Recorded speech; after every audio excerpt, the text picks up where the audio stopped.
दर्शक बंधु नमस्कार। आज आमे गोटे गुरुत्वपूर्ण विषय नहीं आलोचना करवा।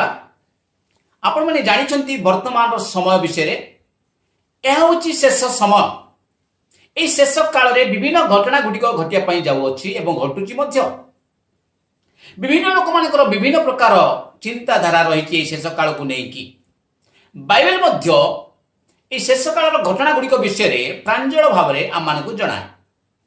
मुख्यतः भाव में शेष समय अनेक घटना घटव। उदाहरण स्वरूप महामारी गुड़िक आसो, पुणी मरुड़ी पड़, प्राकृतिक दुर्विपाक देखादेव, घर तोला चलो, विवाह कार्य चलो, ता संगे संगे लोक मध्य प्रेम शीतल हो, गुणी गाड़ी वृद्धि पाइब, विलास व्यसन लोक मैंने जीवन काटे, लोक मैंने ज्ञान निमंते दौड़ा दौड़ी हेबे। मो प्रिय भाई और भौणी माने जीशुकर सुसमाचार स्थाने स्थाने प्रचार हम। आम जाचु यह हूँ गोटे शेष काल समय। शेष काल समय गछ गुड़िक रोपण करा ये समस्त बाइबल रे लिखा जाए। तो वर्तमान से समस्त घटना घटुची। मो प्रिय भाई और भौणी माने अतीत घटुला किंतु वर्तमान अधिक परिमाण रे घटुची। तेणु आमे शेष कालर शीर्ष स्थान रे पहुंची जाऊँ कहले अत्युक्ति हेब नाही। तो शेष कालर जो घटना गुड़िक जिता मध्य अति गुरुत्वपूर्ण घटना गोटे अच्छी जहाँ आपण एवं मु शुणिले निश्चित रूपे आमानकर कान झाँ झाँ हो। कहीं एमती गोटे समय आसूची हठात केते लोक पृथ्वी उभे जीवे। जे गाड़ी चलाउथिबे ड्राइवर आवश्यक पड़े से उड़ी जीवे। तो गाड़ी भितर थिबा लोक माने समस्ते हठात दुर्घटना शिकार हेबे। पायलट से जिते जहाज चलाउथिबे हठात से उभे जीवे, सेतबेलकु से जहाज पुणी तले पड़िबो, असंख्य लोक माने दुर्घटना शिकार हेबे। ए प्रकार भाव में अनेक घटना घटिया पई जाउची जहां आपण माने अनेक जानी आउ अनेक जानी नाहंती। ताकु कहा जाए राप्चर। राप्चर कहले ऊर्ध्वांतर को बुझाए, अर्थात लोक माने अंतर्हित हेबे। हठात लोक माने उभे जीवे। जेते लोक माने उभे जीवे ए पृथ्वी मध्य अति भयंकर विषय गुड़िक घटव। लोक माने बुझी पारिबे ना एटा कोन होउची। मो प्रिय भाई और भौणी माने जहाँ बाइबल रे लिखा जाइछि मु ताहा आपण मानकु कहूची। आपण जानिछंती युद्धर जनरब आसुची, स्थाने स्थाने युद्ध मध्य घटुची, किंतु एक भयंकर एक महायुद्ध आगु हेबा पई जाउची। ता पूर्वरु केतोटी जिनिस घटना घटिया पई मध्य जाउची। तो सेथि मध्यरु मु जहाँ कहली आपनकु ताहा होउची राप्चर। राप्चर माने ऊर्ध्वांतर। ए राप्चर समय दुईटा घटना घटिबो। कारण शेष तुरी बाजिबो। शेष तुरी जिते बाजिबो बाइबल लिखाई दुईटा घटना घटिबो। मृत माने उठिबे, पुणी जीवित थिबा लोक माने रूपांतरित होइकी मध्य आकाश को उड़ी जिवे। मृत माने उठिबाटा आमे जानि पारिबा नै, किंतु जे माने जीवित थिबे से माने उड़ी उड़ी पळेबे। तो क्यों माने उड़ी उड़ी पळेबे, क्यों माने मरी थिले मध्य उठिबे, आज तार विषय में आलोचना करिबा। मुख्यतः भाव में आज आलोचनार विषय होउछि ऊर्ध्वांतरर अंशी हेबा पाई योग्यता कौन। जो माने ऊर्ध्व को उठिकी पळेबे, को योग्यता थिले से माने ऊर्ध्व को उठिबे। मरी थिले मध्य केउ माने उठी मध्य आकाश को चली जिवे, तार योग्यता कौन ताहा आज मैं आलोचना करिबा। जहाँ बाइबल आमानकु शिक्षा दिए। आमने जानिछु बाइबल रे अनेक उदाहरण मध्य रहिछि। अनेक लोक कहନ୍ତି मृत्यु निश्चित अछि ना, समस्तक पई मृत्यु नाही। बाइबल एमिति मध्य प्रमाण अछि जे कि मरि नाहांती किंतु से माने ऊर्ध्व को चली जाइछन्ति। आ बाइबल रे मरिथिबा लोक मानक विषय मध्य उदाहरण रहिछि। तो आज देखिबा बाइबल आमनकु कोन कहूछि, को लोक माने मले मध्य उठिक पळेबे, आ को लोक माने बंची थे रूपांतरित होकर नुआ शरीर धरिकी मध्य आकाश को चलीजे से माने किए ताहा माने देखिबा प्रथम विषय आमे पढ़िबा प्रथम थेसलोनिकी 4 अध्याय 16 रु 18 पद पर्यंत से 16 पद आमे मुख्यतः भाव में ध्यान करिबा। कारण प्रभु आपे आदेश देई प्रधान दूतଙ୍କ स्वर ଓ ଈଶ୍ୱରଙ୍କ ତୁରୀ ବାଦ୍ୟ ସହିତ ସ୍ୱର୍ଗରୁ ଅବତରଣ କରିବେ। ସେଥିରେ ଯେଉଁମାନେ ଖ୍ରୀଷ୍ଟଙ୍କ ଠାରେ ଥାଇ ମରିଅଛନ୍ତି ସେମାନେ ପ୍ରଥମରେ ଉଠିବେ। ଆମେ ଦେଖି ପାରୁଛୁ କାରଣ ପ୍ରଭୁ ଆପେ ଆଦେଶ ଦେଇ ପ୍ରଧାନ ଦୂତଙ୍କ ସ୍ୱର ଓ ଈଶ୍ୱରଙ୍କ ତୁରୀ ବାଦ୍ୟ ସହିତ ସ୍ୱର୍ଗରୁ ଅବତରଣ କରିବେ।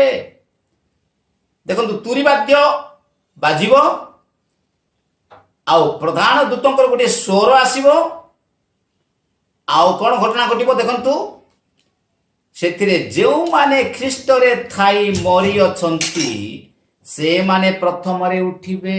ଲେଖା ଅଛି ଯେଉଁମାନେ ଖ୍ରୀଷ୍ଟରେ ଥାଇ ମରିଅଛନ୍ତି ସେମାନେ ପ୍ରଥମରେ ଉଠିବେ। ମୋ ପ୍ରିୟ ଭାଇ ଓ ଭଉଣୀମାନେ ମରିଥିବା ଲୋକମାନଙ୍କ ବିଷୟରେ ଲେଖାଯାଇଛି ମରିଥିବା ଲୋକମାନେ ଉଠିବେ। ବାଇବେଲ କହେ ଯେଉଁମାନେ ଖ୍ରୀଷ୍ଟରେ ଥାଇ ମରିଅଛନ୍ତି ସେମାନେ ପ୍ରଥମରେ ଉଠିବେ ଯାହାକୁ ଆମେ ରାପ୍ଚର କହିଥାଉ। ସେହି ସମୟରେ ପ୍ରଥମ ଘଟଣା ଯାହା ଘଟିବ ତାହା ହେଉଛି ମୃତ ଲୋକମାନେ ଉଠିବେ। ତ ଖ୍ରୀଷ୍ଟଙ୍କ ଠାରେ ଥାଇ ମରିଥିବା ଲୋକମାନେ ପ୍ରଥମରେ ଉଠିବେ। ମୋ ପ୍ରିୟ ଭାଇ ଓ ଭଉଣୀମାନେ ଆପଣ ଖ୍ରୀଷ୍ଟରେ ଥାଇ ଯଦି ମରିବେ ତ ଆପଣଙ୍କର ଭବିଷ୍ୟତ ଉଜ୍ଜଳମୟ ହେବ। ଖ୍ରୀଷ୍ଟରେ ଥାଇ ମରିବା ଅର୍ଥ କ'ଣ? ଖ୍ରୀଷ୍ଟଙ୍କ ଠାରେ ଥାଇକି ମରିବା, ଖ୍ରୀଷ୍ଟଙ୍କ ଠାରେ ଲାଗିକି ରହିବା। ତାର ଅର୍ଥ ଯେଉଁମାନେ ଖ୍ରୀଷ୍ଟଙ୍କ ଠାରେ ହୁଅନ୍ତି ସେମାନେ ନୂତନ ସୃଷ୍ଟି ହୁଅନ୍ତି। ପୁରାତନ ବିଷୟ ସବୁ ଲୋପ ପାଇଛି, ଦେଖ ନୂତନ ବିଷୟ ସବୁ ହୋଇଛି। 2 କରନ୍ତି 5 ଅଧ୍ୟାୟ 17 ପଦରେ ଲେଖାଯାଇଛି।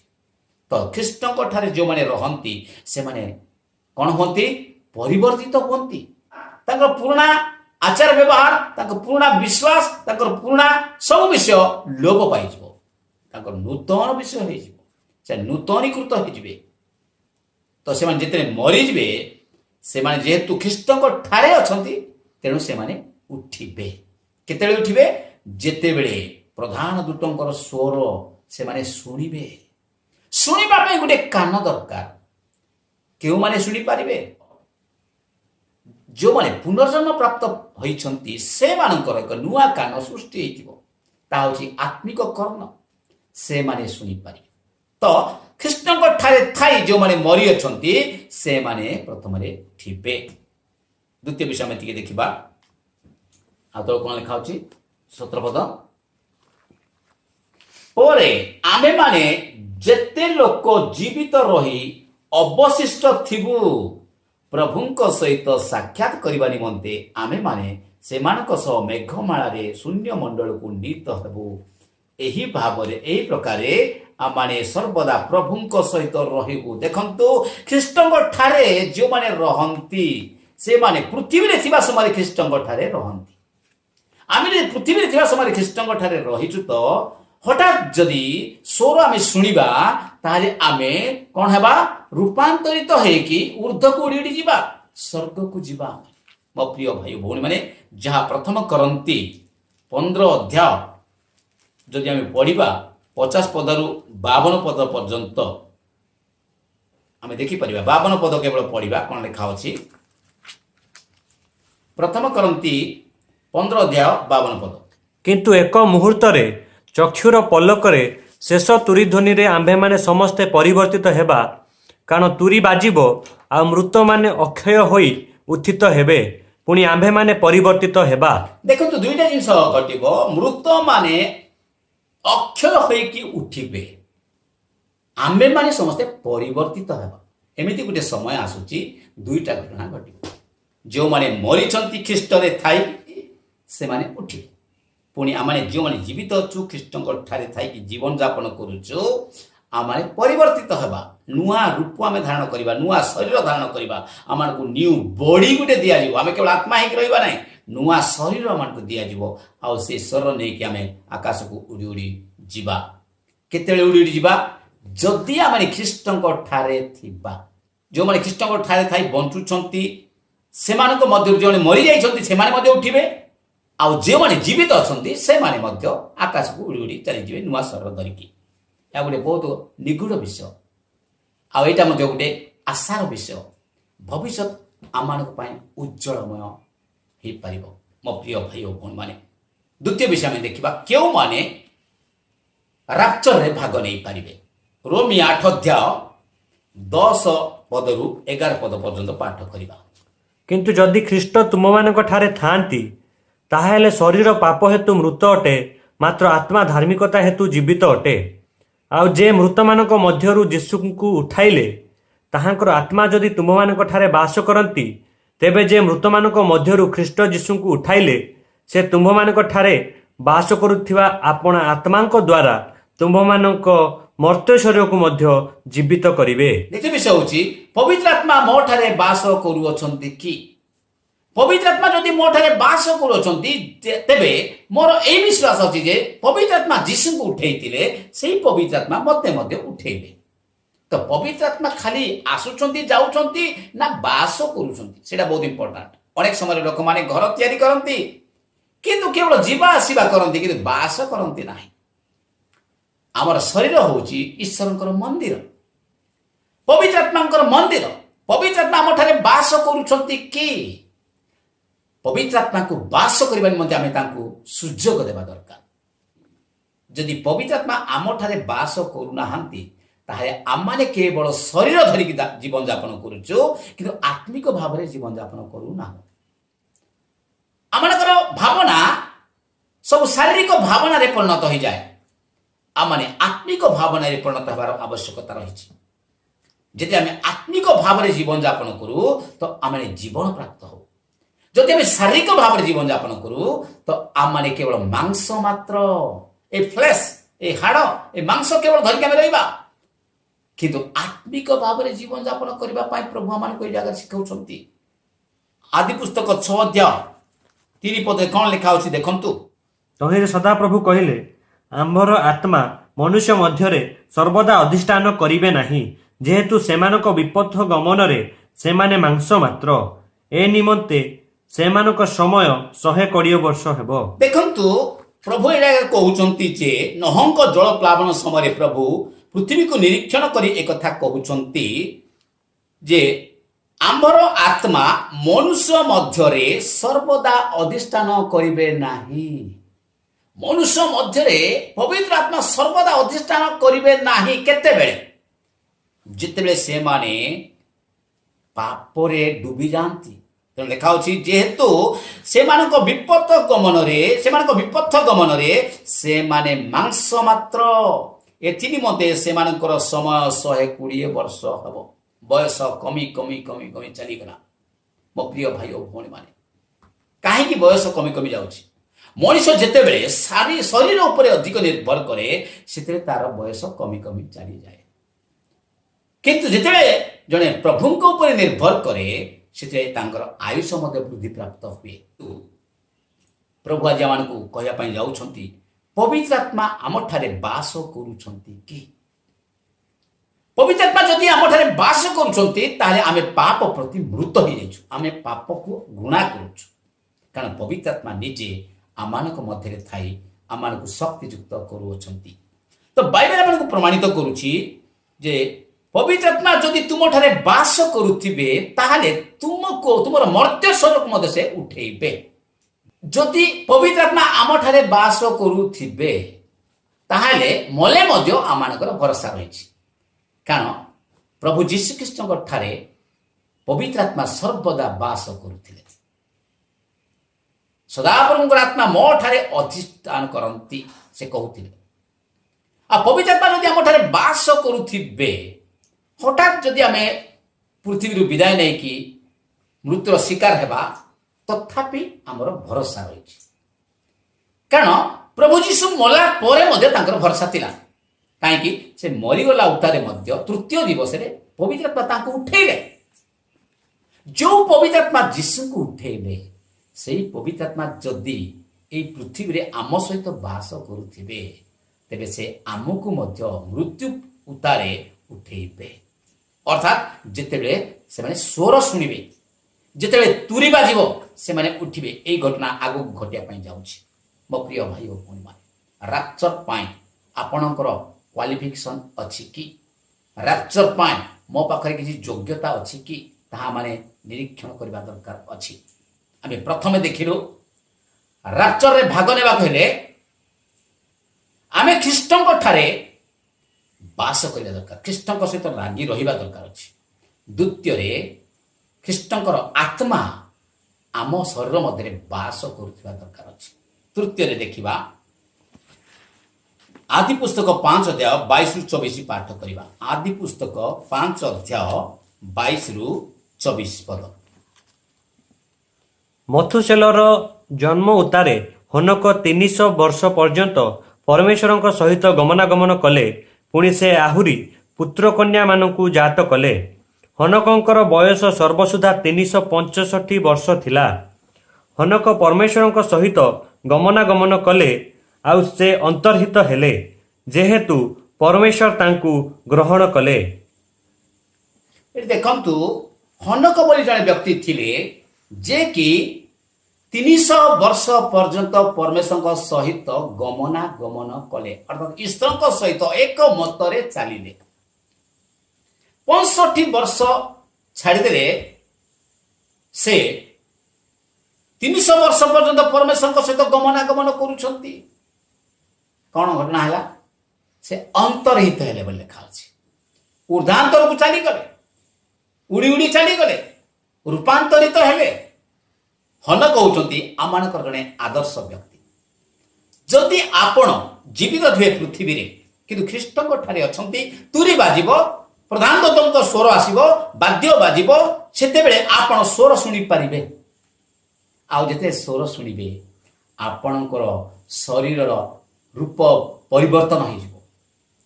ଆପଣ ନୂଆ ଶରୀର ଧାରଣ କରିବେ, ଆଉ ଊର୍ଦ୍ଧ୍ୱକୁ ଉଠିବେ, ମଧ୍ୟ ଆକାଶକୁ ଚାଲିଯିବେ। କୋଉ ଯୋଗ୍ୟତାରେ ଚାଲିଯିବେ? ତୃତୀୟ ଯୋଗ୍ୟତା ବିଷୟ ଆମେ ଆଲୋଚନା କରୁଛୁ। ତାହା ହେଉଛି ଈଶ୍ୱରଙ୍କ ସହିତ ଯଦି ଆପଣ ଗମନାଗମନ କରୁଥିବେ। ବାଇବେଲ ଆମକୁ ପ୍ରମାଣିତ କରେ, ଯେଉଁମାନେ ଈଶ୍ୱରଙ୍କ ସହିତ ଗମନାଗମନ କରୁଅଛନ୍ତି ସେମାନେ ଈଶ୍ୱରଙ୍କ ସହିତ ସବୁଦିନ ପାଇଁ ଆନନ୍ଦରେ ତାହାଙ୍କ ସହିତ ସହଭାଗିତାରେ ରହିବେ। ହନୋକ ବୋଲି ଯେଉଁ ବ୍ୟକ୍ତି ଅଛନ୍ତି, ସେ 300 ବର୍ଷ ପର୍ଯ୍ୟନ୍ତ ପ୍ରଭୁଙ୍କ ସହିତ ଗମନାଗମନ କରିବା ଯୋଗୁଁ ସେ ଊର୍ଦ୍ଧ୍ୱକୁ ଚାଲିଗଲେ ଏବଂ ସେ ଅନ୍ତର୍ହିତ ହେଲେ।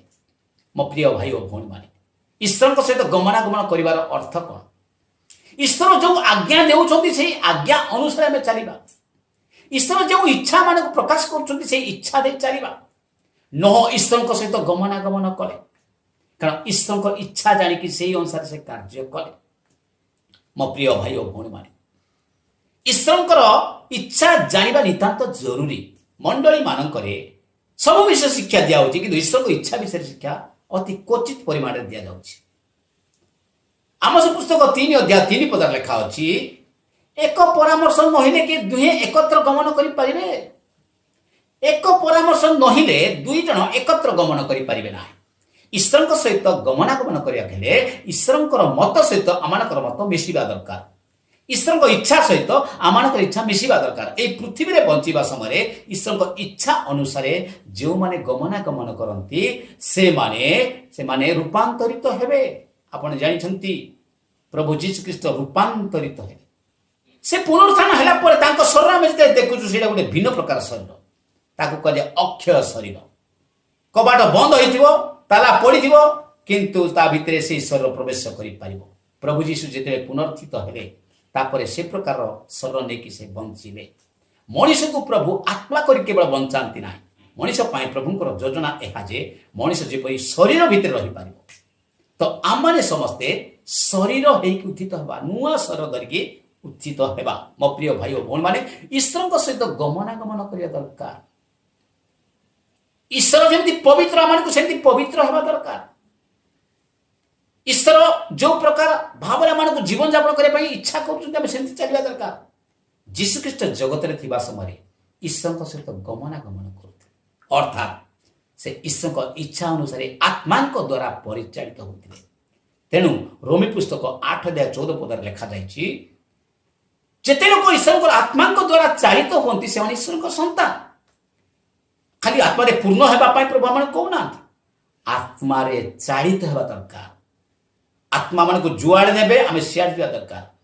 ଆତ୍ମା ମାନଙ୍କୁ ଯାହା କହିବେ ଆମେ ତାହା କରିବା ଦରକାର। ତାହେଲେ ଆମେ ଆତ୍ମାଙ୍କ ସ୍ୱରକୁ ବୁଝିପାରିବା। ସେଦିନ ଯେତେବେଳେ ଉର୍ଦ୍ଧ୍ୱରୁ ସ୍ୱର ଆସିବ ଆମେ ସେଇ ରବକୁ ଆମେ ଚିହ୍ନି ପାରିବା। ତ ତିନୋଟି ବିଷୟ ଆମେ ଦେଖିଲୁ, ତିନୋଟି ଯୋଗ୍ୟତା ଆମେ ଦେଖିଲୁ। ବର୍ତ୍ତମାନ ଚତୁର୍ଥ ଯୋଗ୍ୟତା ବିଷୟରେ ଆମେ ଆଲୋଚନା କରିବା ପାଇଁ ଯାଉଛୁ। ଏବ୍ରୀ ପୁସ୍ତକ 11:5 ଦେଖିବା।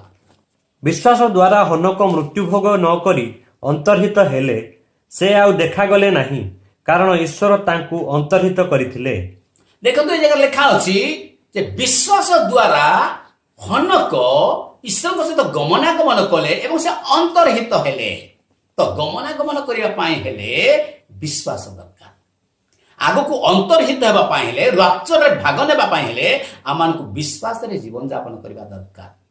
ମୋ ପ୍ରିୟ ଭାଇ ଓ ଭଉଣୀମାନେ, ବିଶ୍ୱାସ ହିଁ ଆମମାନଙ୍କୁ ଈଶ୍ୱରଙ୍କୁ ଦର୍ଶନ କରିବା ପାଇଁ ଶକ୍ତି ଯୋଗାଇ ପାରିବ। ଆମମାନେ ଆଶା କରୁଛୁ ଗୋଟେ ନୂଆ ଦର୍ଶନ ଆଗକୁ ଦେଖିବା। ଆମମାନଙ୍କ ପାଖରେ ଗୋଟେ ବ୍ଲେସେଡ୍ ହୋପ୍ ରହିଛି। ତ ଆଜି ଆମମାନଙ୍କୁ ଚିନ୍ତା କରିବାକୁ ପଡ଼ିବ, ମୁଁ କ'ଣ ଏ ପୃଥିବୀରେ ସାଧାରଣ ଲୋକଙ୍କ ପରି ବଞ୍ଚୁଛି ନା ମୋ ବିଶ୍ୱାସରେ ବଞ୍ଚୁଛି। ଯେଉଁମାନେ ବିଶ୍ୱାସରେ ବଞ୍ଚନ୍ତି ସେମାନଙ୍କୁ ଲୋକମାନେ ହସନ୍ତି, ଅନେକ ଲୋକ ସେମାନଙ୍କୁ ତାଡ଼ନା କରନ୍ତି। କିନ୍ତୁ ଆମମାନଙ୍କୁ ବିଶ୍ୱାସକୁ ରକ୍ଷା କରିବା ଦରକାର, ଆଉ ସେ ବିଶ୍ୱାସ ଅନୁସାରେ ଆମମାନଙ୍କୁ ଚାଲିବା ଦରକାର। କ'ଣ ଖାଇବା, କ'ଣ ପିଇବା, ଏଥିପାଇଁ ଭାଡ଼ି ହେବା ଦରକାର ନାହିଁ। ହଠାତ୍ ଶତ୍ରୁମାନେ ଆସୁଛନ୍ତି, ହତାଶ ହେବା ଦରକାର ନାହିଁ। ଯେକୌଣସି ପ୍ରତିକୂଳ ପରିସ୍ଥିତି ସମୟରେ ଆମେ ଈଶ୍ୱରଙ୍କ ଉପରେ ନିର୍ଭର କରୁଥିବା, ତ ଆମେ ଏହା ମଧ୍ୟ ବିଶ୍ୱାସ କରୁଛୁ ଯେ ମଲା ପରେ ମଧ୍ୟ ଆମେ ଉଠିପାରିବା। ଯଦି ବଞ୍ଚିଥିବା ତ ଆମେ ଉର୍ଦ୍ଧ୍ୱକୁ ଚାଲିଯିବା। ଏହି ବିଶ୍ୱାସ ଆମ ପାଖରେ ଅଛି କି ମୋ ପ୍ରିୟ ଭାଇ ଓ ଭଉଣୀମାନେ? ତେଣୁ ପ୍ରଭୁ ତାଙ୍କ ଲୋକମାନଙ୍କ ପାଇଁ ଶେଷ ତୁରି ଧ୍ୱନିରେ ଗୋଟିଏ ଭୟଙ୍କର ଘଟଣା ରଖିଛନ୍ତି, ଯାହାକି ସେମାନଙ୍କର ମଙ୍ଗଳ ପାଇଁ ରଖିଛନ୍ତି। ଯେଉଁମାନେ ଏ ପୃଥିବୀ ମଧ୍ୟରେ ଯୀଶୁଙ୍କୁ ବିଶ୍ୱାସ କରି ଚାଲୁଛନ୍ତି ସେମାନେ ସେଦିନ ମଧ୍ୟ ଆକାଶକୁ ଚାଲିଯିବେ। ମଧ୍ୟ ଆକାଶରେ କ'ଣ ଅଛି? କାରଣ ମଧ୍ୟ ଆକାଶକୁ ପ୍ରଭୁ ଯୀଶୁ ଖ୍ରୀଷ୍ଟ ଆସିବେ। ଯେତେବେଳେ ତୁରି ବାଜିବ ଆମେ ଉଠିବା ସେଠିକି, ଆଉ ପ୍ରଭୁ ଯୀଶୁ ଖ୍ରୀଷ୍ଟ ମଧ୍ୟ ଆକାଶକୁ ଆସିବେ। ସେ ବର ବେଶରେ ଆସିବେ ତାଙ୍କର କନ୍ୟାକୁ ନେବା ପାଇଁ। ଯେଉଁମାନେ ଉର୍ଦ୍ଧ୍ୱକୁ ଚାଲିଗଲେ ସେମାନେ ହେଉଛନ୍ତି ବାସ୍ତବ ମଣ୍ଡଳୀ। ପ୍ରଭୁ ସେଇ ମଣ୍ଡଳୀକୁ ନେବା ପାଇଁ ଆସୁଛନ୍ତି। ପ୍ରଭୁ ଡିନୋମିନେସନାଲ ଚର୍ଚ୍ଚକୁ ନେବା ପାଇଁ ଆସୁନାହାନ୍ତି, ପ୍ରଭୁ ନନ୍ ଡିନୋମିନେସନାଲ ଚର୍ଚ୍ଚକୁ ନେବା ପାଇଁ ଆସୁନାହାନ୍ତି, କିନ୍ତୁ ପ୍ରଭୁ ଆସୁଛନ୍ତି ଯେଉଁମାନେ ତାଙ୍କର ଯୋଗ୍ୟତାକୁ ରକ୍ଷା କରିକି ଜୀବନଯାପନ କରୁଥିବେ। ତ ଆଜି ଆମେ ଚାରୋଟି ଯୋଗ୍ୟତା କଥା ଆମେ ଚିନ୍ତା କରୁ। ଯଦି ପ୍ରଭୁ ଯୀଶୁ ଖ୍ରୀଷ୍ଟ ବର୍ତ୍ତମାନ ମଧ୍ୟ ଆକାଶକୁ ଆସନ୍ତି, ତେବେ ଆମ ପାଖରେ এই ଚାରୋଟି ଯୋଗ୍ୟତା ଅଛି କି? ପ୍ରଥମ ଯୋଗ୍ୟତା ହେଉଛି ଆମେ ଖ୍ରୀଷ୍ଟଙ୍କ ଠାରେ ବାସ କରୁଛୁ କି? ଦ୍ୱିତୀୟ ଯୋଗ୍ୟତା ହେଉଛି ପବିତ୍ର ଆତ୍ମା ଆମ ଠାରେ ବାସ କରୁଛନ୍ତି କି? ତୃତୀୟ ଯୋଗ୍ୟତା ହେଉଛି ଆମେ ଈଶ୍ୱରଙ୍କ ସହିତ ଗମନାଗମନ କରୁଛୁ କି? ଆତ୍ମାଙ୍କ ଦ୍ୱାରା ଚାଳିତ ହେଉଛୁ କି? ଚତୁର୍ଥ ବିଷୟ ହେଉଛି ଆମେ ଈଶ୍ୱରଙ୍କ ଠାରେ ବିଶ୍ୱାସ କରୁଛୁ କି? ଅର୍ଥାତ୍ ଆମେ ଈଶ୍ୱରଙ୍କୁ ସନ୍ତୁଷ୍ଟ କରିକି ଜୀବନଯାପନ କରୁଛୁ କି? ବିଶ୍ୱାସ ବିନା ଈଶ୍ୱରଙ୍କୁ ସନ୍ତୁଷ୍ଟ କେହି କରିପାରିବ ନାହିଁ। ହନୋକ ଈଶ୍ୱରଙ୍କୁ ସନ୍ତୁଷ୍ଟ କରିଥିଲେ ଏବଂ ସେ ସନ୍ତୋଷ ପାତ୍ର ହେଇଥିଲେ ବୋଲି ପୃଥିବୀରେ ହିଁ ସେ ସାକ୍ଷ୍ୟ ପ୍ରକାଶ କରିଥିଲେ, ଯାହା ଆମେ ଏବ୍ରୀ ପୁସ୍ତକରେ ଆମେ ଦେଖିପାରିବୁ।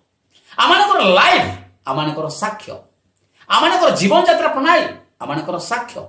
ଆଜି ଆମେ এই ଜଗତ ମଧ୍ୟରେ ବିଶ୍ୱାସରେ ଜୀବନଯାପନ କରୁଛୁ ବୋଲି ଆମ ପାଖରେ କିଛି ସାକ୍ଷ୍ୟ ଅଛି କି? ଯଦି ସେ ପ୍ରକାର ଭାବରେ ଆମେ ଜୀବନଯାପନ କରୁଛୁ ତ ଆମେ ନିଶ୍ଚିତ ରୂପେ ଆମେ ଭରସା କରିବା ଦରକାର ଅଛି ଯେ ଯେତେବେଳେ ରାପ୍ଚର ହେବ, ଉର୍ଦ୍ଧାନ୍ତର ହେବ, ସେହି ସମୟରେ ମୁଁ ମଧ୍ୟ ସେଥିରେ ଗୋଟେ ଅଂଶୀ ହେବି। ଯେଉଁମାନେ ସ୍ୱର୍ଗକୁ ଉଡ଼ି ଉଡ଼ି ଚାଲିଯିବେ ସେମାନଙ୍କ ପାଇଁ ମଧ୍ୟ ଆକାଶରେ ବହୁତ ସୁନ୍ଦର ବ୍ୟବସ୍ଥା ରହିଛି। ସେହି ଜାଗାରେ ସେମାନଙ୍କର କର୍ମ ପରୀକ୍ଷା କରାଯିବ। ପୃଥିବୀରେ ସେମାନେ କୋଉ କୋଉ କର୍ମ କରିଛନ୍ତି ସବୁ କର୍ମର ପରୀକ୍ଷା ସେହି ଜାଗାରେ ହେବ, ଅଗ୍ନିରେ ପରୀକ୍ଷା କରାଯିବ।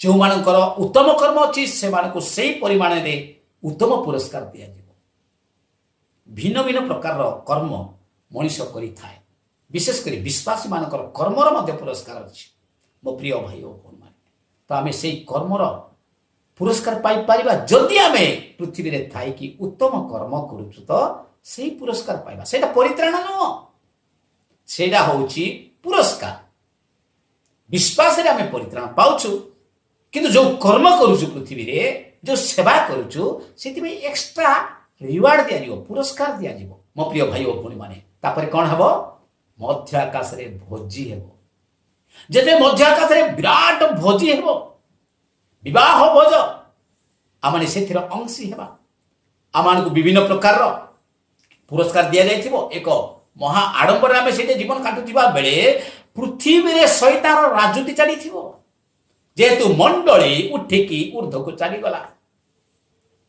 पृथ्वी में चर्च घर गुड़िक थी अनेक विश्वासी माने थे किंतु से नामधारी विश्वासी माने ईश्वर को संतुष्ट कर जीवन यापन करुनथिले किंतु पृथ्वी में ताड़ना घटिब भंड ख्रीष्टर राजनीति चलिब 666 नंबर कार्य ये पृथ्वी में चलिब किणा बिका करने सुजोग मिलना समग्र पृथ्वी मध्य गोटे गवर्नमेंट चलिब मो प्रिय भाई और भौणी मैंने एपरी समय पाखे आसला वर्तमान लक्षण आम जापर तो आपण आज कि प्रकार भाव जीवन यापन कर आज कि प्रकार भाव जीवन यापन कर अतीत में कि प्रकार भाव जीवन यापन कर डिपेंड करे ना मुझे बंची समय जब क्षमा मागिकी निजक संशोधन करके प्रभु विश्वास करके आज जदि मु प्रभु शरणागत होइबे तो प्रभु मते निश्चित रूपे भिन्न प्रकार भाव में गठन करेंगे आ मु ख्रीष्टों जदि रही ख्रीष्टों आत्मा मो ठार जदि रही